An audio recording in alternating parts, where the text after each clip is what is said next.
परभणी तालुक्यातील बोरी येथे 19 ते 23 वर्षीय युवतीवर तिच्याच पतीने हल्ला केला असून या हल्ल्यामध्ये ती गंभीररित्या जखमी झाली आहे। या घटनेनंतर तिला बोरी येथे प्राथमिक उपचार करून परभणी येथील शासकीय रुग्णालयामध्ये हलवण्यात आला आहे। जयश्री वावड आणि रोहित गायकवाड यांचा 2021 साली विवाह झाला होता। विवाहानंतर काही कारणास्तव जयश्री ही पुन्हा आपल्या माहेरी राहत होती।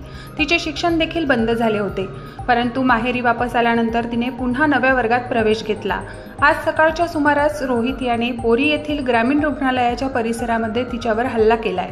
या हल्ल्यामध्ये ती गंभीररित्या जखमी झाली असून घटनेनंतर रोहितने स्वतःला पोलिसांच्या स्वाधीन केलं असून पोलीस घटनेचा तपास करत आहेत। हल्ल्यामागे नेमकं काय कारण याविषयी अद्यापही पोलिसांना समजू शकलेलं नाही।